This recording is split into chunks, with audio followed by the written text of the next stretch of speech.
Y se encuentra con nosotros aquí en el estudio Hamlet Almaguer, consejero en este momento, consejero nacional de Morena y también es maestro en Derecho Procesal Constitucional. Te doy la bienvenida.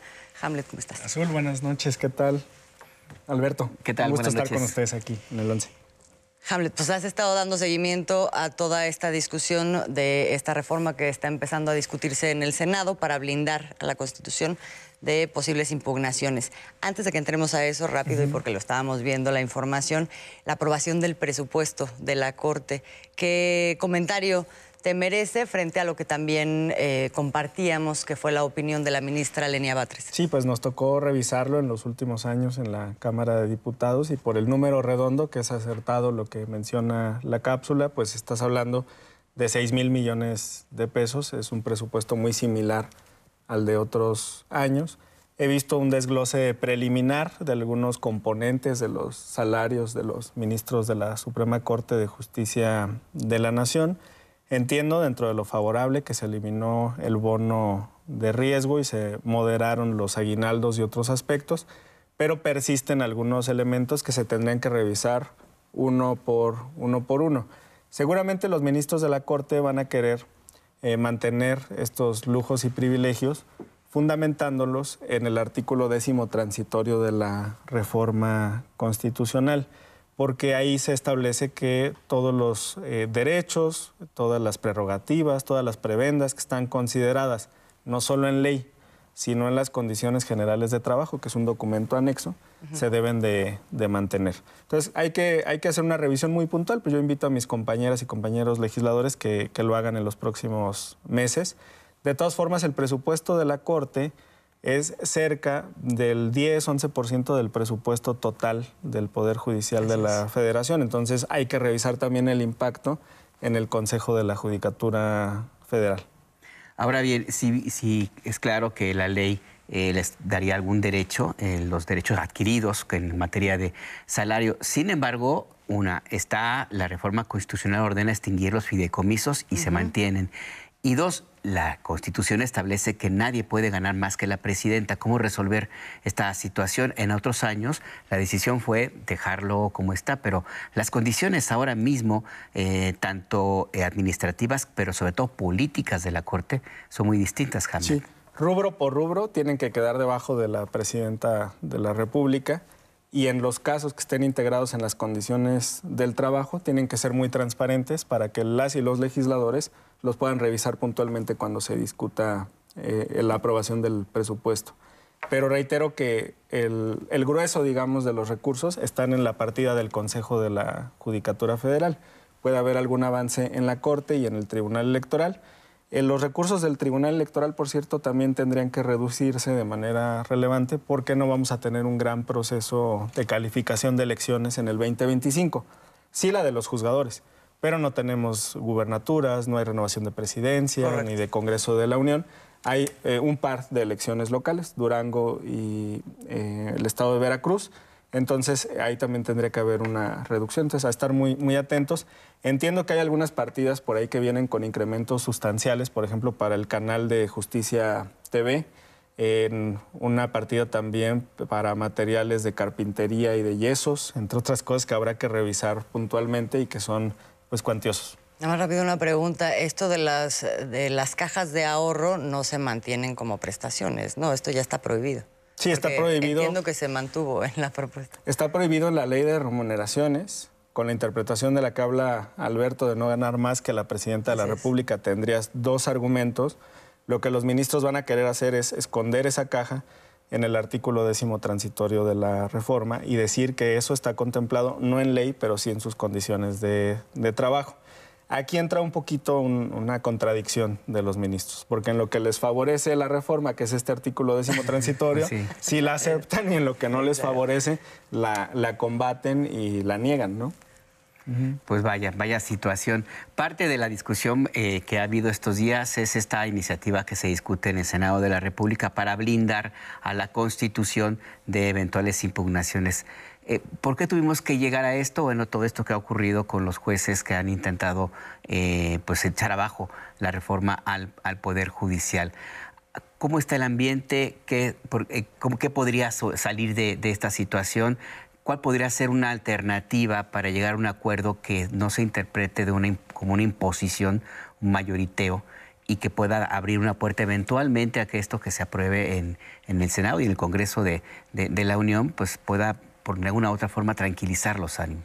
Sí, bueno, primero, gracias a ustedes, gracias a los medios públicos y al mensaje tan claro de la presidenta de la República, la doctora Sheinbaum, pues prácticamente todo el país, todo el pueblo de México sabe que el artículo 61, fracción primera de la Ley de Amparo, dice que el amparo es improcedente en contra de reformas constitucionales. Los únicos que parecen no saberlo o contradecirlo abiertamente, pues son estos cientos de jueces que han dictado suspensiones, algunas contra el INE, otras contra el Senado, otras contra los congresos locales, contra la propia presidenta de la República para intentar esta cuestión absurda de que baje la publicación del diario oficial de la Federación. Entonces yo te diría, por diseño, los medios de control constitucional, que son, en términos generales, amparo, controversias y acciones de inconstitucionalidad, se diseñan para revisar que las normas secundarias, o sea, las leyes, vayan de acuerdo al texto de la Constitución. Y ese es el contraste que está permitido y ese es el contraste que va a permanecer. O sea, el Poder Judicial va a seguir con ese ejercicio. Todavía pueden controlar leyes, acuerdos, decretos que emita también el Poder Ejecutivo, reglamentos que tiene facultad reglamentaria y del Legislativo sus leyes. Ahora, eso no habilita a que el Poder Judicial pretende extender ese control al nivel constitucional. O sea, ellos no pueden estar por arriba de la Constitución y decir que la Constitución es inconstitucional. Eso es un absurdo. El texto constitucional pasa por un procedimiento que está establecido en el artículo 135 y que integra mayoría calificada en Cámara, en Senado, la mitad más una de las legislaturas locales.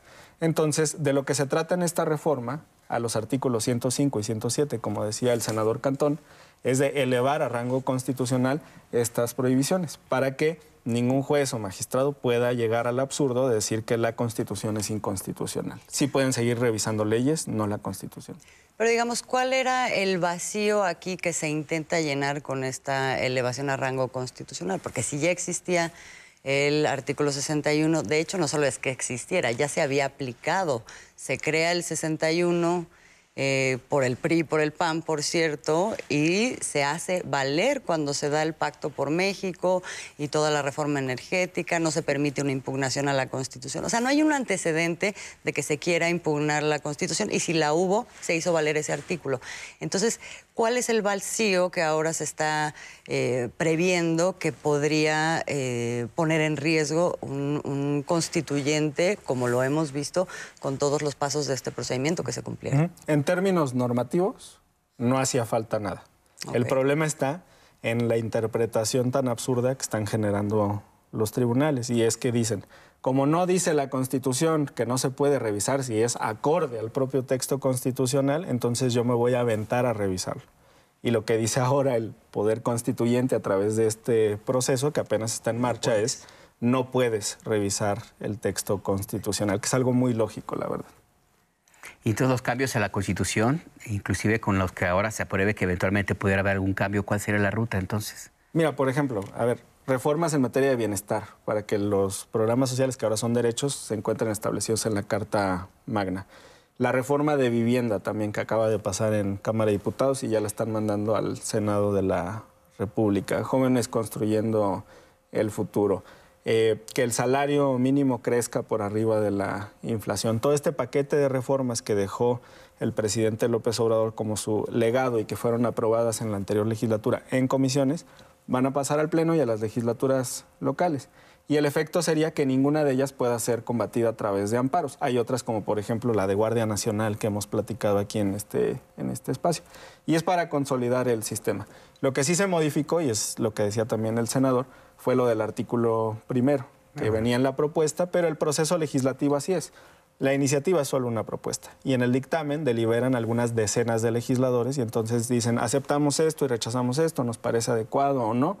Y luego de ahí viene una tercera discusión que es ya en el Pleno, con los 128 en el caso del Senado. Y que haber quitado ese artículo, digamos que zanja una parte de la discusión que establecía como un falso debate de decir, ¿qué tal que las mayorías quieren aceptar o aprobar cosas como la esclavitud de nuevo? No sé. Cuando quitas eso, digamos, si la Constitución también está sujeta a convenciones internacionales, bueno, nada de eso podría existir. Sí, el artículo 27.2 de la Convención Americana, por ejemplo, de Derechos Humanos, establece un catálogo de derechos que no son suspendibles. Y ahí, por ejemplo, viene el derecho a la vida, no puede establecer pena de muerte. Viene también la servidumbre y la esclavitud, no puedes reincorporarlas o reinstalarlas. Digo, hace siglos que se abolió aquí en nuestro país, pero claro que hay límites en esas normas. No solo por lo que establezcan los tratados, sino porque en el momento de la humanidad, pues en el que estamos, no es factible que se desarrollen este tipo de locuras por ningún régimen y son absurdos los que están planteando. Yo insisto en que la Constitución está por encima de los tratados, porque si revisamos el artículo 133 constitucional, dice que la norma suprema de la Unión, la ley suprema de la Unión, es la Constitución y los tratados que estén de acuerdo con ella. Es decir, el control es al revés. El tratado se puede revisar a la luz de la Constitución, pero no la Constitución a la luz del tratado. Para mí también ese es un eje que no debemos de perder porque hay que mantener la soberanía nacional. Si no, al rato va a haber un tratado que diga que tenemos que entregar toda el agua, que tenemos que entregar la energía, que tenemos que entregar nuestro petróleo y, por supuesto, la soberanía es primero. Bueno, ya había ocurrido eso. A nivel interno. Sí, digo, con el Tratado de Libre Comercio mucho se acercó a esa naturaleza. Finalmente, entonces, queda claro que el espíritu pro persona de la Constitución se mantiene, que era parte del alegato que planteaba la oposición. ¿Qué es lo que sigue en adelante? Una vez que tengamos ya este blindaje, ¿qué pasos seguirían en adelante una vez que se concrete la reforma? ¿Qué es lo que viene en este minutito que nos queda? Sí. Fíjate que ni siquiera el texto que estaba propuesto significaba que México se saliera de ninguna convención internacional. Enseña uno de los jueces de la Corte Interamericana, Ferrer McGregor, mexicano, que el sistema de control convencional, el que realiza la Corte Interamericana y el que realiza la Corte Europea de Derechos Humanos, es subsidiario y complementario, es decir, cuando fallan los sistemas nacionales es cuando ellos pueden ejercer esta facultad. Y lo único que establecía el artículo primero en la propuesta que hicieron los legisladores era una modulación de quién podía controlar esos actos, pero de ninguna manera decía la Corte Interamericana no puede hacerlo, eso no se puede mover, eso lo tienen por la propia Convención Americana. ¿Qué sigue? Pues el proceso está en marcha, hay más de 21 votos particulares, van a ser cerca de 2 horas con votos particulares y posicionamientos, y yo calculo que cerca de la 1 o 2 de la mañana podría estar aprobado en el Senado. Pues ya estaremos viendo, reportando y muy pendientes de lo que sigue también. Hamlet Almaguer, muchísimas gracias. Gracias. Buenas noches. Gracias.